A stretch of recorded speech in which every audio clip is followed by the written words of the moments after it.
I feel as if I've been holding on to something that was so precious, and I was able to convey it and pass it on, confer it, which actually was a huge relief to me. Because I know that it will empower the people that it reaches. And what always happens is, once I pass something along, the next steps come to me. They're just given. But until you put the thing you're carrying down, you can't pick the next thing up. So it's it was wonderful, and it was wonderful especially because it was so well received. People seem to really get it, and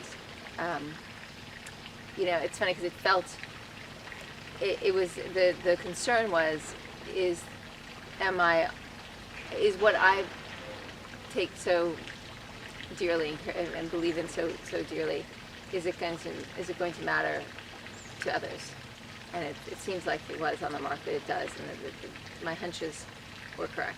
Basically, what it all comes down to is moving out of very limited consciousness to consciousness that hasn't been oppressed by the world's ways of doing things, the world's way of thinking, the ideologies, the standards, the ways of life, the expectations, the assumptions that are put onto us, that we live with our whole lives, and we just accept them, and we live by them, and it's just setting them down and saying, actually, this isn't necessarily true.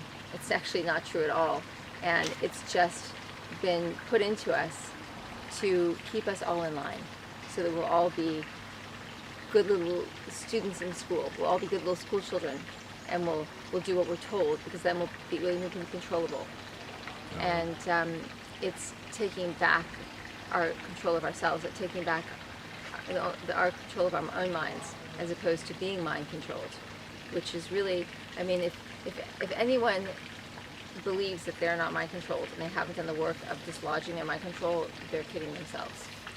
It's just a matter of eventually coming to the realization, or not, or just allowing yourself to remain mind controlled, because it's too scary to think about what life might look like if you let go of what you were born in, born into, and conditioned and programmed into. So it's a coming to consciousness. It's coming to authentic consciousness, because when we buy into the collective consciousness, the idea of buying into something means that there's a price that's being paid. What's the price? Well, the price is our authentic mind. The price is our soul. The price is our own clarity. We're having that real estate of our consciousness, of our soul, taken over by these erroneous ideologies and practices and standards that have nothing to do with our freedom and our true humanity. They only work to keep us enslaved, acting like good little school children, and that's not what we were meant to be at all. So, the question is, how liberated are you really? If you were to confront the reality that you've been programmed, that you've been conditioned, do you have the wherewithal, do you have the desire, the compulsion to release that and to see what life is like without that? And then if the answer is yes, do you have the discipline to go about your life doing the practices that will enable you to release that stuff from yourself? There are many practices that will do that, and they have to be done in concert. This is the thing with most spiritual practices, is they'll just be one thing, and what I'm delivering is a system. And if you're not doing it all, you're not doing it, because it's only by doing all of it that you can truly release this stuff from this literally stuffing from your beautiful mind, from your beautiful kingdom that should never have been stuffed up with all this erroneous nonsense. It's the ticket to freedom, but not everybody yet has the let's say the propulsion to get up and out of it.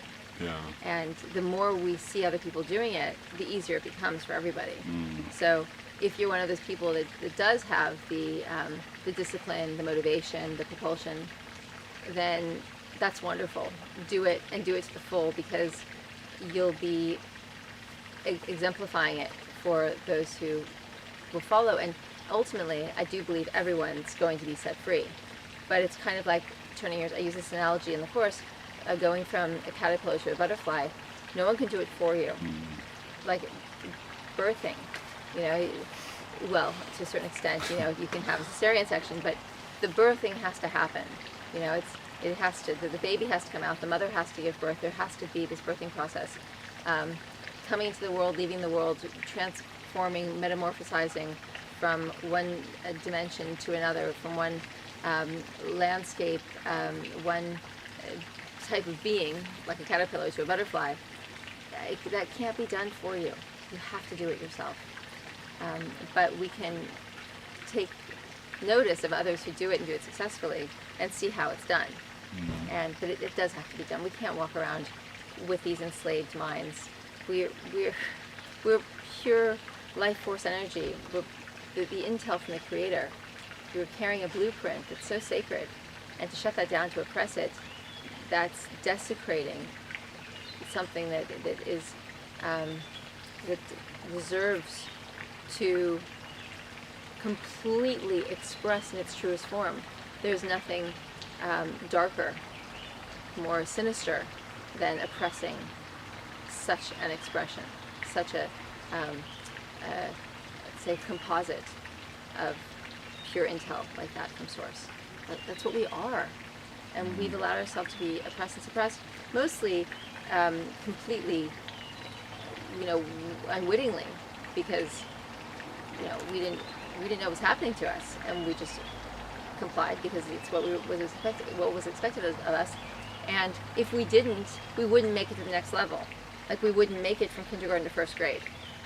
We wouldn't, be given an opportunity to earn money.